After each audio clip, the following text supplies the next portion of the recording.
আর খাবো না একই রকম পেঁয়াজু।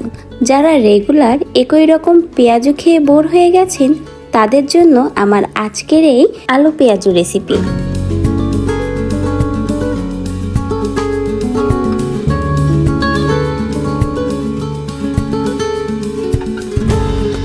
এই পেঁয়াজুটা খেতে ছিল দারুণ মজার, একেবারেই ক্রিস্পি। একই ধরনের পেঁয়াজু খেয়ে আপনি বোর হয়ে গেলে এই মজাদার ক্রিস্পি আলু পেঁয়াজু রেসিপিটা আপনি ট্রাই করতে পারেন। ভীষণ মজার ও মুখরোচক এই খাবারটি আপনার অনেক বেশি পছন্দ হবে। বিসমিল্লাহির রহমানির রহিম। আসসালামু আলাইকুম। সবাই কেমন আছেন? আশা করছি ভালো আছেন। আজকে আমি আলু দিয়ে খুব মজাদার পেঁয়াজু রেসিপি আপনাদের সাথে শেয়ার করব। আলু পেঁয়াজুটা তৈরি করার জন্য আলুটা কিন্তু খুব ভালো করে পাতলা করে কেটে নিতে হবে, যতটা ভালো করে কেটে নেওয়া যায়। চাইলে কিন্তু আপনি গ্রেটার মেশিন দিয়েও খুব সুন্দর করে পাতলা করে গ্রেট করে নিতে পারেন। আমি হাত দিয়েই কিন্তু অনেক সুন্দর পাতলা করে কেটে নিয়েছি। আর কাটার পরে আমি কিন্তু আধা ঘন্টার মতো পানিতে ভিজিয়ে রেখে ভালো করে ওয়াশ করে নিয়েছি। আলু পেঁয়াজুটা তৈরি করা ভীষণ সহজ আর খেতেও হয় ভীষণ মজার। অল্প উপকরণ দিয়ে কিন্তু আপনি আলু পেঁয়াজুটা তৈরি করে নিতে পারবেন। আলু পেঁয়াজের ভিতরে এখন আমি একটা বড় সাইজের পেঁয়াজ গোটা গোটা করে কেটে দিয়েছি, সাথে দিয়েছি কিন্তু কাঁচা ঝাল আর স্বাদ মতো লবণ। কিছুটা শুকনা মরিচের গুঁড়াও অ্যাড করে দিচ্ছি, দিলাম ভাজা জিরা গুঁড়া। এখানে স্পাইসি লেভেলটা আপনার যেমন পছন্দ করবেন তেমনই দিবেন, কিন্তু আলু পেঁয়াজু বা আলু পকোড়া বলুন, এতে কিন্তু ঝালটা একটু বেশি হলে ঝাল ঝাল পকোড়া বা পেঁয়াজুটা খেতে বেশি ভালো লাগে। খুব ভালো করে হাতের সাহায্যে মশলাগুলো মাখিয়ে নিয়েছি। কিছুটা সময় মাখলেই দেখবেন খুব সুন্দরভাবে আলুটা সফট হয়ে যাবে আর হালকা হালকা একটু পানি ভাবও কিন্তু আলু থেকে ছেড়ে দিবে। এক্সট্রা এখানে আলু পেঁয়াজু করার জন্য কোনো ধরনের পানির প্রয়োজন হবে না।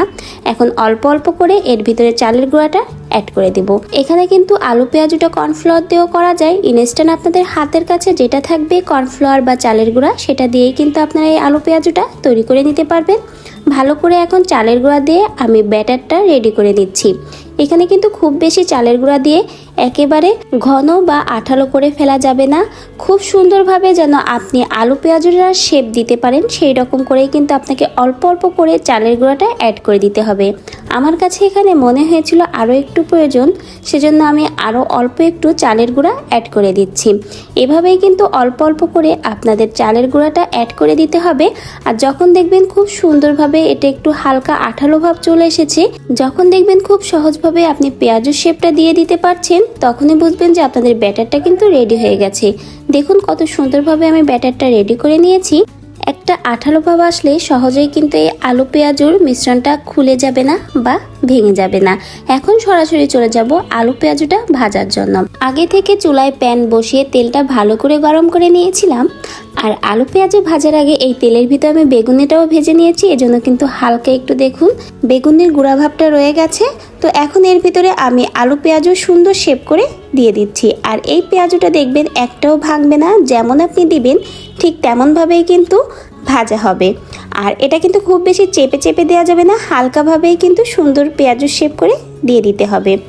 দেওয়ার পরে আমি 1 মিনিট রেখে এখন উল্টিয়ে নিচ্ছি। আর উল্টানোর সময় একটু হালকাভাবে উল্টাবেন। আর এই পেঁয়াজুটা ভাজতে কিন্তু একটু সময় লাগবে, কারণ আলুটা ভেতর পর্যন্ত ভাজা হতে আপনার কিছুটা সময় লাগবে। সেক্ষেত্রে মিডিয়াম হিটে রেখে আপনি ধৈর্য সহকারে ভাজবেন আর সুন্দর একটা কালার আসা পর্যন্ত পেঁয়াজুটা ভেজে নিতে হবে। এতে আলু পেঁয়াজুটা দেখতেও যেমন সুন্দর হবে, খেতেও কিন্তু অনেক বেশি ক্রিসপি হবে। আমি কিন্তু সুন্দর করে অনেক সময় নিয়ে আলু পেঁয়াজগুলো সুন্দর একটা কালার আসা পর্যন্ত দেখুন ভেজে নিয়েছি। অনেক সুন্দর কালার এসছে আমার আলু পেঁয়াজগুলো ভাজা হওয়ার পর। তো এখন এই আলু পেঁয়াজগুলো আমি একে একে তেল ঝারিয়ে তুলে নিব। আর তারপরে আপনাদের সাথে আলু পেঁয়াজগুলো পরিবেশন করে দেখাবো। মুচমুচে এই আলু পেঁয়াজুটা কিন্তু খুবই মজার হয়। যারা ট্রাই করেননি তারা অবশ্যই আমার ভিডিওটা দেখে একবার হলেও ট্রাই করবেন। ভিন্ন ধরনের এই পেঁয়াজুটা যে কেউ দেখবেন অনেক বেশি পছন্দ করবে। আর দেখতে যেমন সুন্দর, মাশাআল্লাহ খেতে কিন্তু অনেক বেশি ক্রিস্পি ও মজার। রমজান মাসের ইফতারিতে কিন্তু আপনারা এই ক্রিসপি আলু পেঁয়াজু রেসিপিটা রাখতে পারেন। এটা কিন্তু খুবই মজার হয় আর সকলেই কিন্তু পছন্দ করবে। এছাড়াও দিতে পারেন বাচ্চাদের টিফিনে, বিকালের নাস্তায় বা চায়ের আড্ডার সাথে। এতটাই মুচমুচে হয় যে নিমিষেই কিন্তু 1 প্লেট আলু পেঁয়াজু শেষ হয়ে যাবে। আর দেখুন কতটা ক্রিসপি হয়েছে।